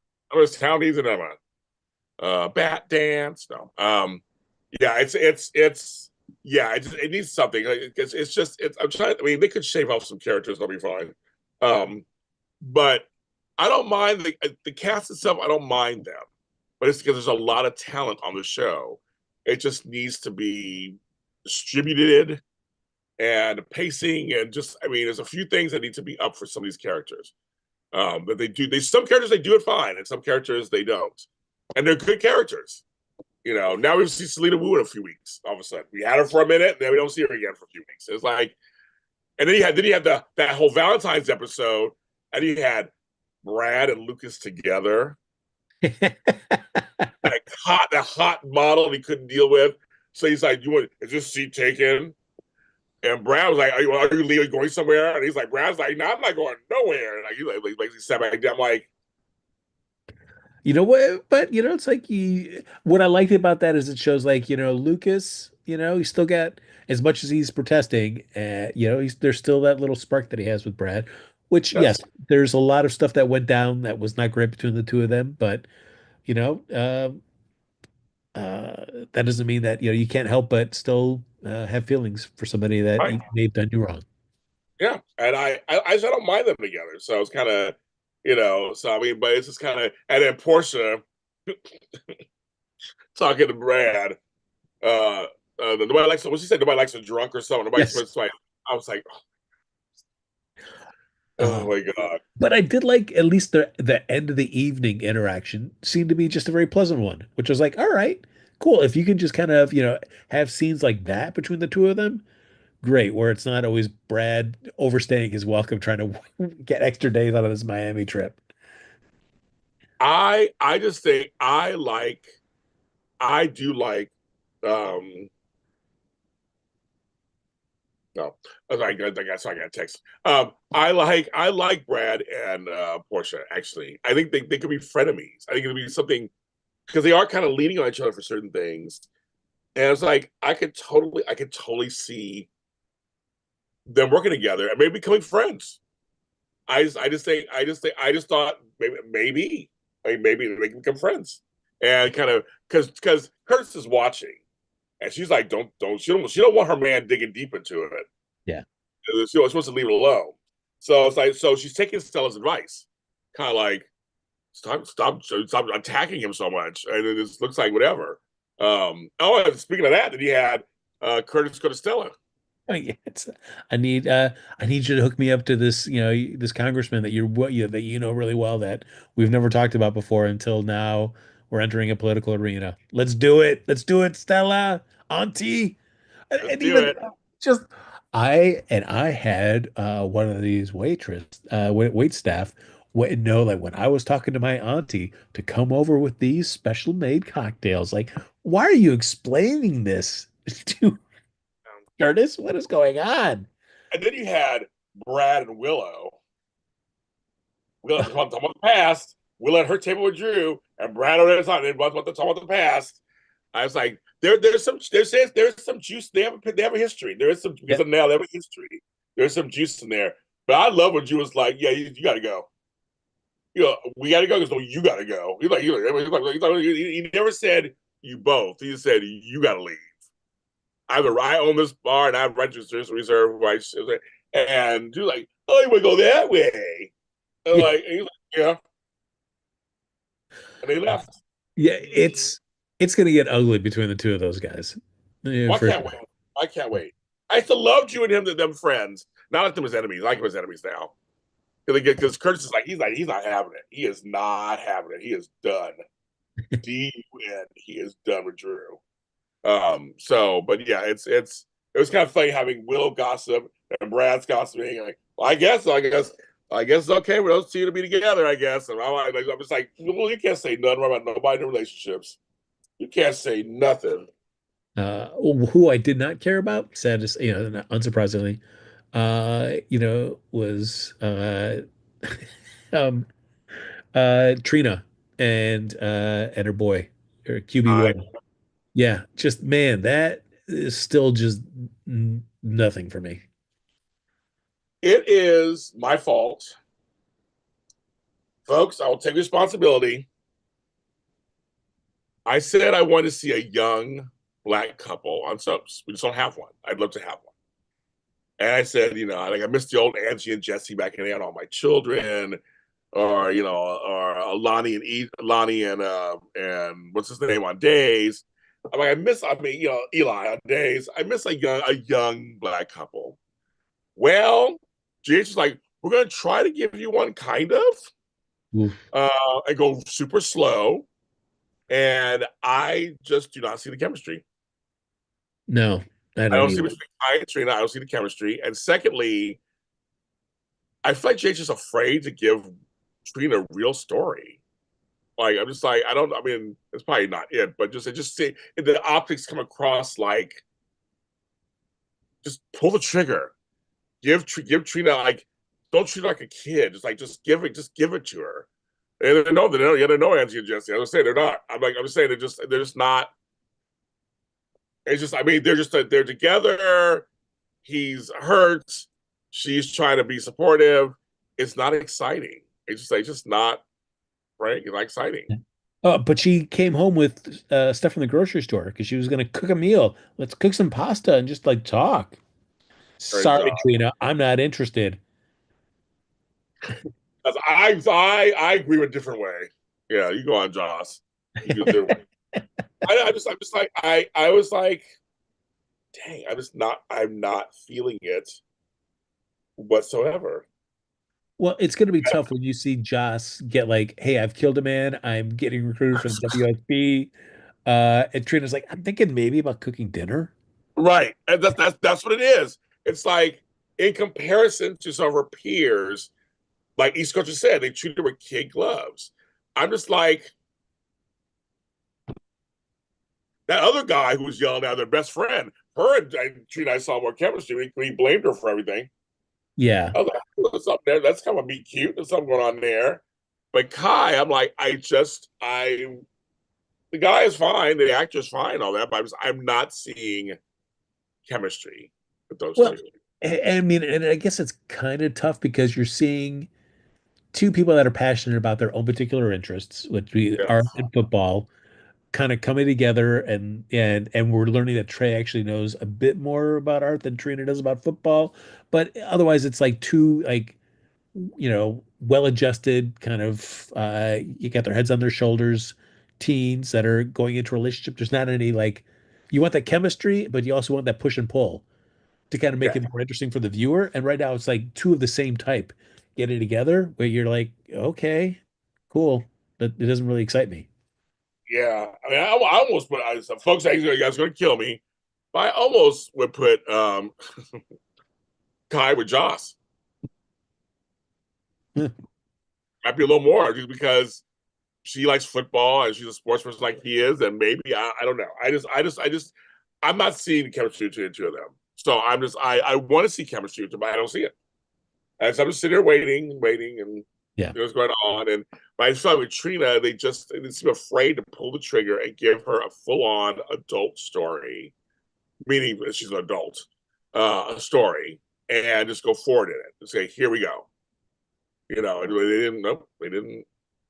Somebody sound like Kai with Emma. I saw some chemistry there too a little bit. I saw a little something, and I thought Gio was supposed to be with Trina. That was my whole. I thought that was going to be the thing. Yeah. Which, if we're getting to a place where, much like, in the earlier days where we had, some teen characters in the show, who they started off with is not who they really ended up Yeah, with. exactly. That's true. And so maybe that's the case too. Maybe we're starting Trina and Gio. Maybe we're starting Trina and Kai and we're ending with Trina and Gio and Emma and Kai. Maybe we're doing that. Who knows? But whatever it is, like, man, just write interesting scenes between them and don't talk so much about Sack. And yeah.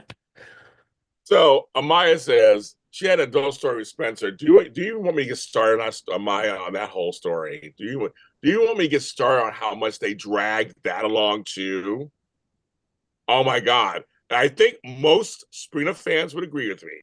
They wasted so much time on that story Yeah. because we barely got them together before he left.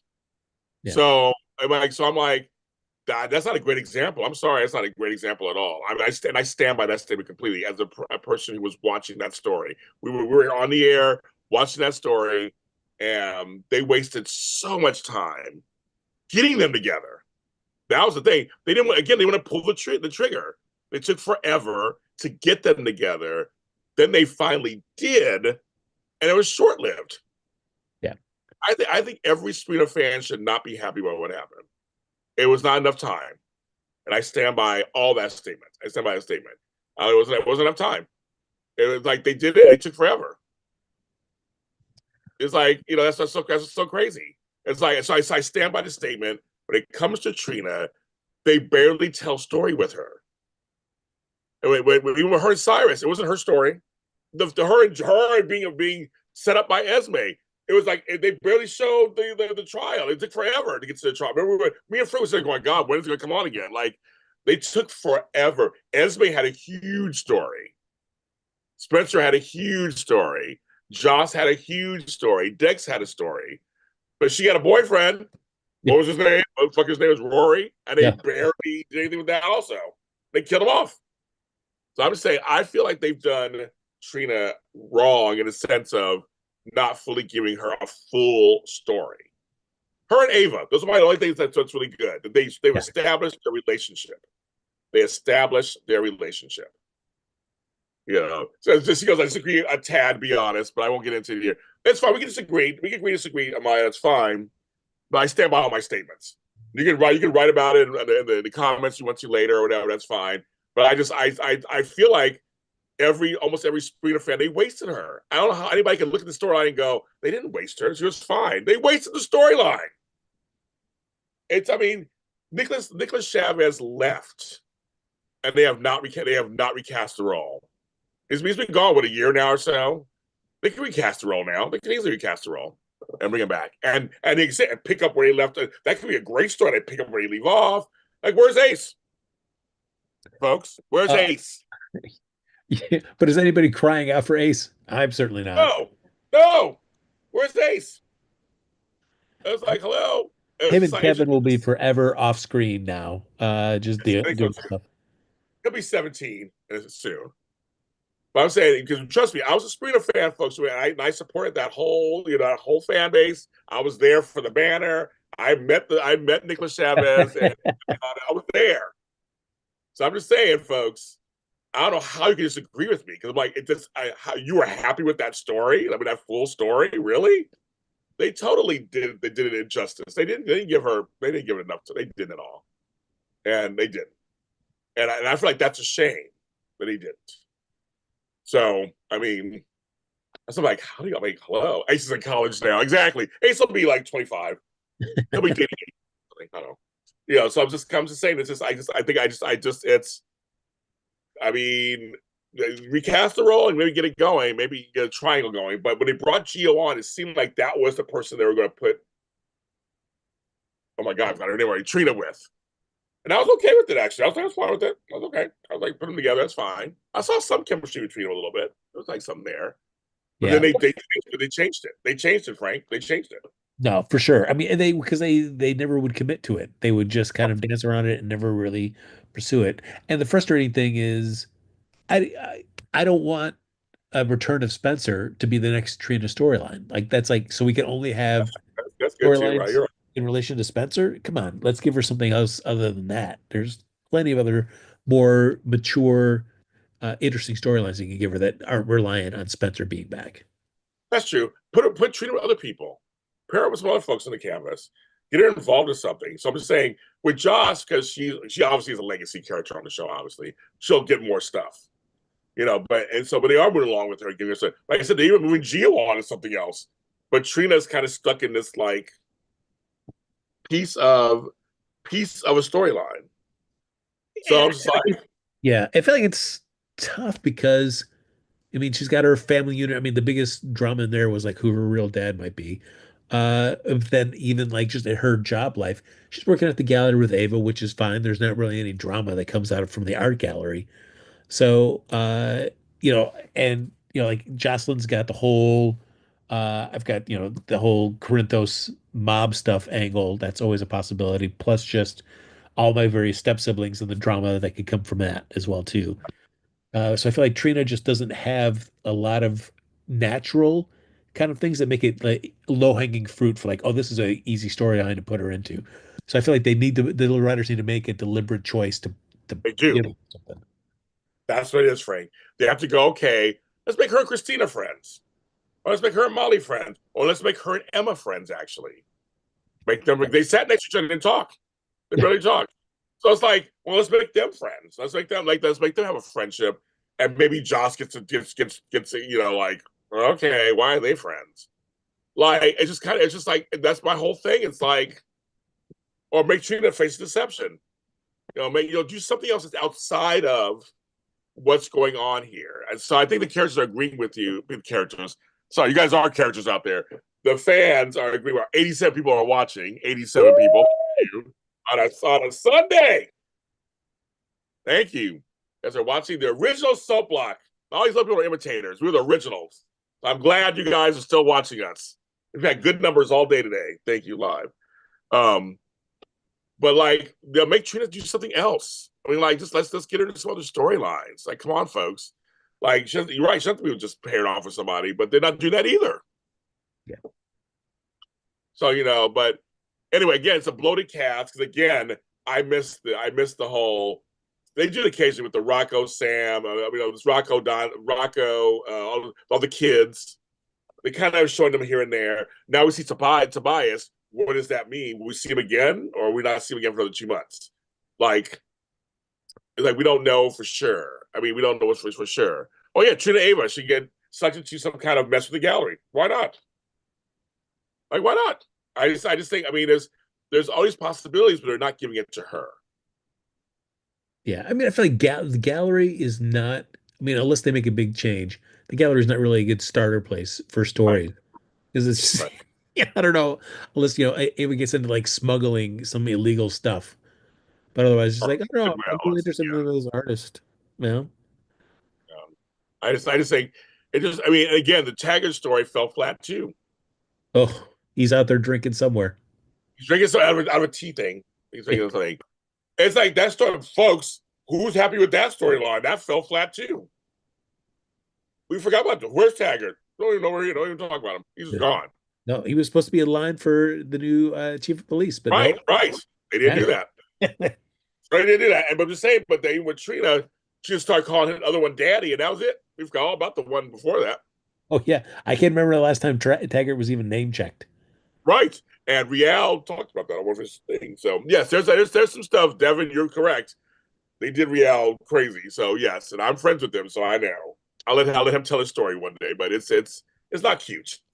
So but folks, I'm saying that again, anything surrounding this family and Trina, she's not getting nothing. So Scotty, where's Scotty? Gene H. Prayer asked. I don't know where he is. They got other lawyers all around town. There's no Scotty for no Scotty nowhere. Oh, I don't know where he is. Don't know where he is. He was name checked several times, but he ain't here. Yeah. He ain't here at all. No, everybody's still he's still on the lam somewhere, worrying that Jason or Right, someone's gonna get him. right. And I nobody's bet. told him everything's cool now. Nope, that's the only thing. He's like there. So we have nope. We don't know where he is. He's out there. He's out there somewhere, which is hilarious. Um, It's tough because I feel like as much as I enjoy Scotty and he's great, but he's as a lawyer, he only really works like well in certain cases, by certain characters. Like, there's other like Diane and even like Martin is much more successful to be able to be used in a wider variety of different legal issues than Scotty. I feel like Scotty's always got his huckster kind of like, how can we get money out of this kind of deal, where somebody's like, no, we don't need that for this type of story. We just need, somebody that's like a competent lawyer offering like a good advice. yes, Like, right, give me Scotty with scenes with Liz, give me Scotty's with scenes with Lucy. So like him as like being like the deception lawyer, great. Let him be involved in all that stuff. Let him be there as like a, like the grandfather of sorts to Liz and his and that family. I like Scotty in that role. yeah, Otherwise, I don't need to see him involved in many other legal cases. right. Another thing that as we start to wind down, another thing that was kind of is now coming out that that Cyrus was the killer, I guess, all stuff, and so we're going to see now as we go forward because now it's basically done, I guess. Alexis, the girls, Dante, how they all kind of start to dissipate, I guess, and go out there into the world. Now Yeah. that it's like kind of Cyrus did it. Now he's gone. Wherever he's gone. What's next? Yeah. I mean, especially, I mean, were you satisfied with that explanation for Sam's death? Like, she interrupted Uh, Lulu's natural thing. writing was clunky. And I didn't. As I said, he acted his ass off in those scenes, Yeah. but I didn't care for the writing and the explanation. I just thought that's kind of shitty, and flimsy and loose. Yeah, and even the Dex thing too, where it's like, oh, he could have said something. Like, yeah, but I mean, you knifed him and you did the Yeah, digitalis. I mean, like the knifing, that was, come on. So, like I can imagine like cornering him in an alley and giving him digitalis and then he dies. Great. right, But like right. the knife slash digitalis seemed like easy with that one, Cyrus. Yeah. I don't care. And having Joss kill him I think was a wrong move too. I don't think it was a great move on that either. Um, yeah, In the sense where like you'd rather not have that character dead or that she was the yeah, one that. yeah. The character dad, the character should have been alive and just like maybe go off somewhere, Yeah. or maybe she knocks him out or shoots him in the leg or something, and they go, "We'll take care of this," and they send him off somewhere. then Jason gets blamed, of course, because he said you'll never find the body. Right. So I mean, it's a natural thing that can happen. I mean, with this story that can happen out of this. So yeah, good story. I feel like I'm sad it didn't go that direction. Yeah, I mean, with one thing with Jocelyn, it does take a bit off her moral high horse about like, you know, towards Sonny and his lifestyle. Yes, that's interesting too.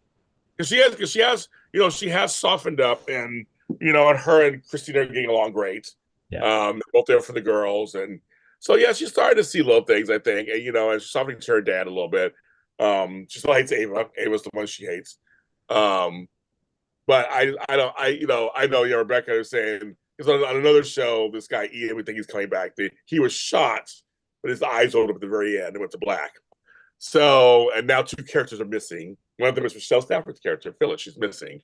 So, like, oh, it's Ian, probably back from the dead, probably whatever. So, the Cyrus, his eyes were open the whole time. They didn't show blood out of his mouth. They didn't show him like eyes closed. But, Yeah. no. I mean, and true, like both Jocelyn. I mean, Jocelyn took a wrist pulse, which is not always as reliable. Nice. So, I mean, Brennan could have, when he touched the neck, saw that there was a heartbeat, but didn't say anything to Jocelyn. Yes. So, Yes. they could say that, Cyrus is still alive. And the thing about Laura and Martin, which is really interesting because this will be sad. I think with Laura, I like that she was like, I want to believe him, but I don't believe him. I want to believe him. I liked her reluctance. That's just her brother by biology. But she loves Martin. They become close, and so that's been very well documented. But with Cyrus, she just wasn't sure with him, and I actually like that. But now it's gonna be gone. I'll be curious to see how they both grieve him. We're anxious to see what they choose to do. Especially Martin. That was his brother. Yeah. I mean, I feel like it was tough with the Laura Cyrus relationship once all the stuff with Lulu at Turning Woods. Like, you can't have Cyrus trying to like, take her to South Carolina and think that, like, oh, hey, Laura, you and I can still have a great relationship, right? It's like, what? In Right. what world did you think that was ever like that whole plan and idea still makes zero sense to me. Uh, yeah, like what his objectives were on that. And so I felt like that was also like a failure of the story to really kind of justify any of that. It's a shame. We missed anything else? Anything we missed? No, I mean, we were teased a long time ago after the Antarctica mission about Cyrus or I'm sorry, Curtis being a WSB agent, and that never happened. So I am excited if the WSB's, seems to be kind of a continuing presence on the show again, to at least have one of our characters, a more attached present character getting involved with the WSB. Yeah, yeah. I'm okay with the storyline. I'm okay with it. So I'm excited. It's just something that's very different that I did not expect.